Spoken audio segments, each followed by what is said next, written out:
चलिए याद करके आए हैं। चलिए सुनाइए तो कि मधुमक्खी पालन के अध्ययन को क्या कहते हैं? रेशम कीट के पालन के अध्ययन को क्या कहते हैं? फूलों की खेती के अध्ययन को क्या कहते हैं? मत्स्य पालन के अध्ययन को क्या कहते हैं? कवकों के अध्ययन को क्या कहते हैं? चलिए बहुत बढ़िया, याद हो गया है, सुना देंगे सब। चलिए मधुमक्खी पालन के अध्ययन को क्या कहते हैं? रेशम कीट के पालन के अध्ययन को क्या कहते हैं? फूलों की खेती के अध्ययन को क्या कहते हैं? कवकों के अध्ययन को क्या कहते हैं? माइकोलॉजी। मत्स्य पालन के अध्ययन को क्या कहते हैं? कोशिका के अध्ययन को क्या कहते हैं? साइटोलॉजी। चलिए बहुत अच्छा। क्या नाम हुआ? कहाँ घर है?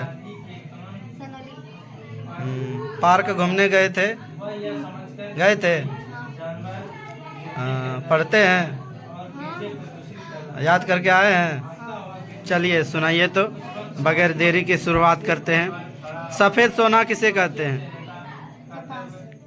काला सोना किसे कहते हैं? धातुओं का राजा किसे कहते हैं? बिल्कुल सही जवाब।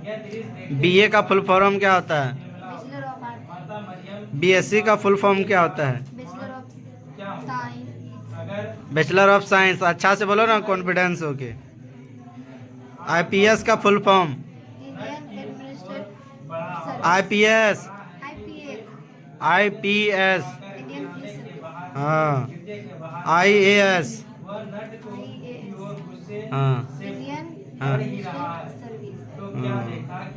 RIP. Rest in peace. VIP. और मधुमक्खी पालन के अध्ययन को क्या कहते हैं? एपीकल्चर। चलिए जाइए। क्या नाम है?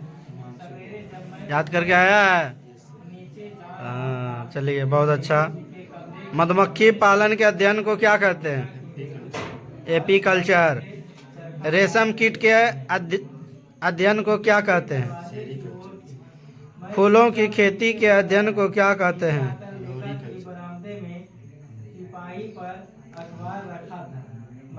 मत्स्य पालन के अध्ययन को क्या कहते हैं?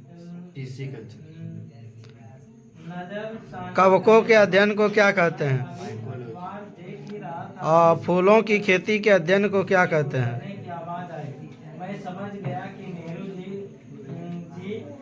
कचौड़ी, फुलौरी।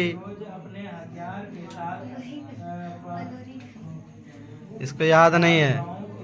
कहीं नहीं याद है जी? पढ़ता नहीं है? क्या नाम है? आशीष कुमार। बुक में भी आशीष है, हम समझ रहे हैं। चलिए याद करके आए हैं सच में। मधुमक्खी पालन के अध्ययन को क्या कहते हैं? रेशम कीट के पालन को क्या कहते हैं? रेशम कीट के पालन के अध्ययन को। फूलों की खेती के अध्ययन को क्या कहते हैं? फ्लोरिकल्चर। कवकों के अध्ययन को क्या कहते हैं?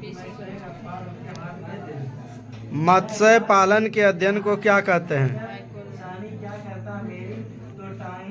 मत्स्य पालन के अध्ययन को क्या कहते हैं? बहुत अच्छा।